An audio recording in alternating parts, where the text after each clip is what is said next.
Welcome to Thoughtful Planning. I'm Honey. And I'm Santiago. Today we're excited to bring you episode 17, an annual check in to ensure your end of life plans are up to date. So, the essential question is, what are some reasons one should review their foundational documents for their end of life planning? Well, if you've been with us since the very beginning, you know how passionate we can be about helping you prepare for the future.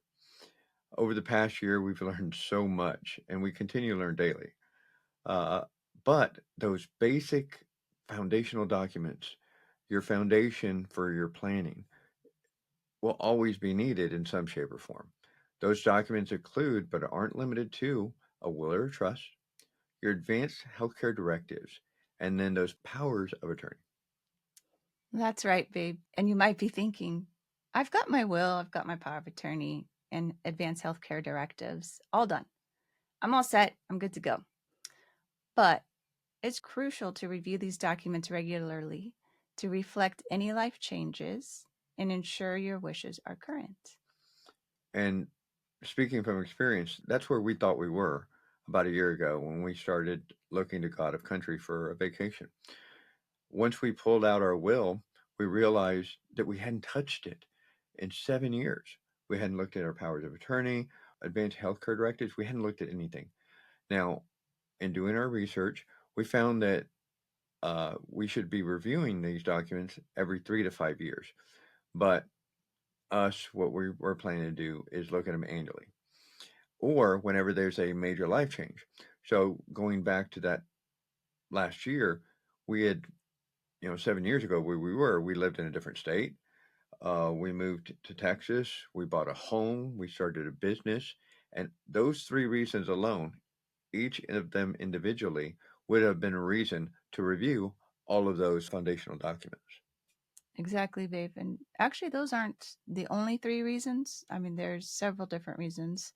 I mean, who knows? Everyone, maybe someone has a baby, um, Somebody or passes away. right, you have a divorce. Those are definite reasons to look at You the buy documents. something, you buy a lot of property, Hmm. your finances change significantly for the positive or for the negative. Hmm. Right.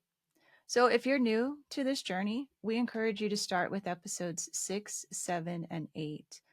That's where we interviewed Sean McCammon, an attorney here in Texas. And we talked about those foundational documents in those episodes. For wills or trust, you want to check your state laws, but in general, it has to be signed and dated with at least two witnesses who are not your beneficiaries.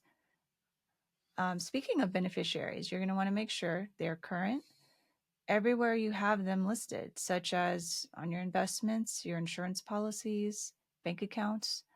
So anywhere you might have your beneficiary listed, make sure that's your current beneficiary. And make sure that you still want them as your beneficiaries. Exactly. In addition, make sure your executor still wants to be listed. If you don't, a judge will name an executor for you, and you're not going to probably like what they choose. Yeah, that's where your voice is taken away from you if you don't have that executor listed. So, and then don't miss episode 13 where we learned a little bit about elder law. Now, the the things that we learn there just don't apply to the elderly. They apply to really everybody. Mhm. And the importance of having your advanced healthcare directives readily accessible, keeping them in your glove compartment, your fridge, and your medicine cabinet with a named spokesperson and with your doctor. Make sure they have a copy of those. Make sure all those advanced health care directives state what you do not want. Ensure your prescriptions are correct and up to date. And again, I said it a minute ago, but make sure your doctor has a copy. Right. So, some important power of attorney documents you would consider, those would be your medical or financial documents. So, you'll want to work with an estate attorney for your specific situation. So, planning now while you're clear of mind and in good health is important.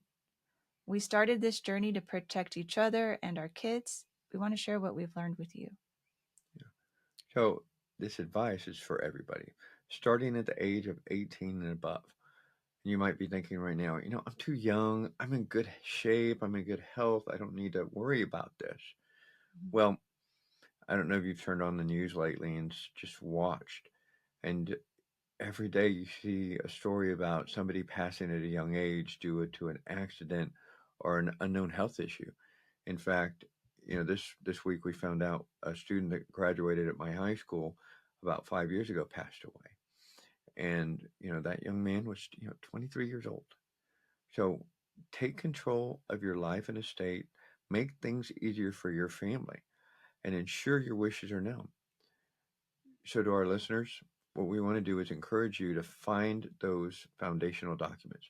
Look for your will, healthcare directives, look for your powers of attorney. Okay? Review them.